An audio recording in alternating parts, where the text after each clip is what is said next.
Good morning, everybody. It's about almost noon on Wednesday, the 19th of July. Just a couple quick updates on our local emergency, our fire, and a couple other things related to that. We're in our office right now. We've been out in the field the last 3 or 4 days, but right now we're going in to have a special Board of Supervisors meeting. We're going to look at passing a local emergency declaration. That puts us into a position to work with the state and the Fed on any kind of contracting, any kind of cost recovery, any kind of other things with that. Ironically, we're passing this now at the same time that I'm going to be sharing good news, which many of you know is currently the containment is at a pretty high level. It's at 50% containment on the Point Fire. The spread stopped at 1,200 acres, 1,207 acres.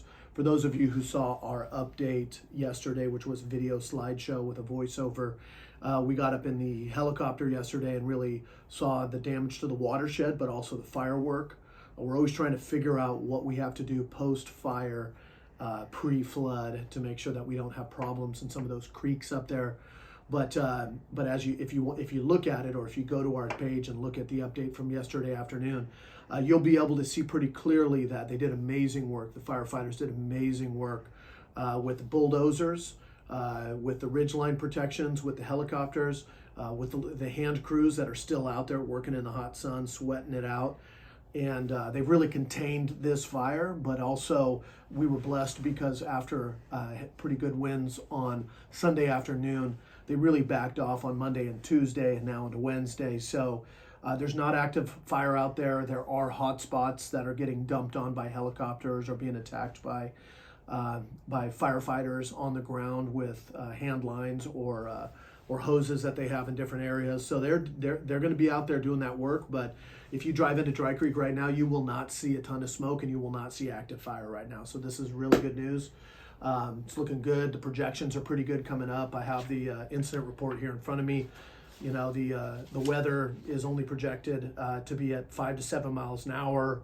And you know, even though we're still in hot weather, we're in a good situation right now. That being said, the reason that happened was because of the surge. The reason we were able to achieve all this progress was because Chief Ben Nichols and the Incident Command team out there surged this event hard on Sunday. They did an all-call to get every local asset in here, in addition to the mutual aid network from around the state. It was spectacular work. They hammered this thing really hard early and protected the ridge lines and kept it in a box. So a lot of people are asking right now about what's next. How do I get back on my property? When will the evacuation order be lifted for those of us who still can't get back to our homes?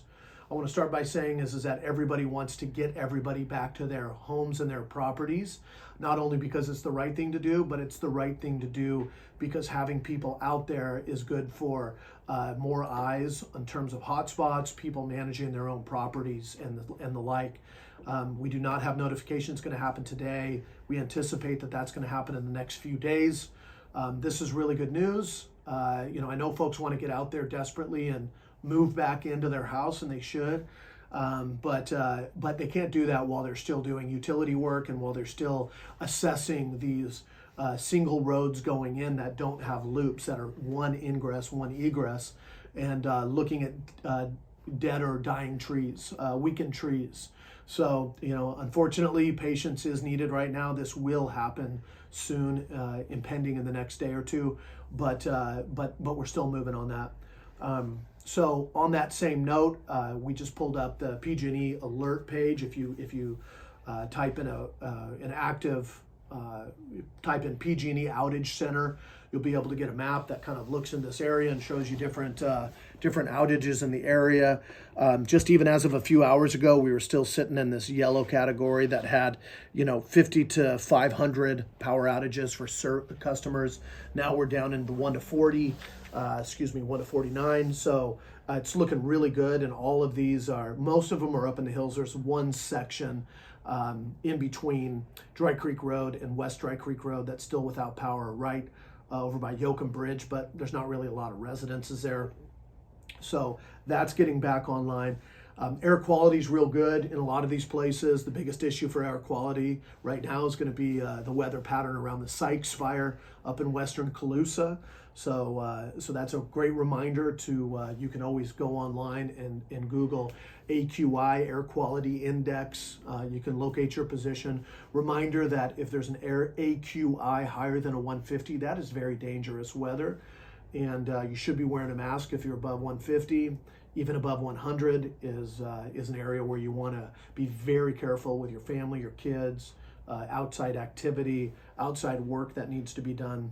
So we're doing pretty good. The telephone and carriers have informed us that, outside of power causing outages to broadband is that we're not seeing any drops in coverage and cellular coverage. If there's anybody who is seeing that, contact your provider directly. If they're not getting you answers, you can always send us a note and we can help out.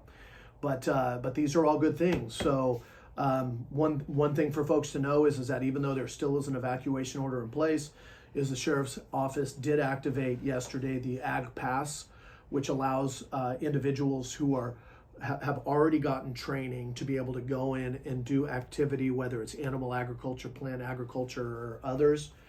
Once again, this is not a big area that's under an evacuation order, so we don't anticipate having a lot of use in that area, but there's definitely folks who need to get up and do some work, and all that's being monitored by the sheriff's office and moving forward. So that's kind of the update right now. We're going to go into the board right now. It's noon, and do this emergency order. So I'm gonna put my shoes back on and keep getting to work. Please let us know if there's anything else you need that we're not providing. We're tracking all this, but onward and upward. I'm gonna put my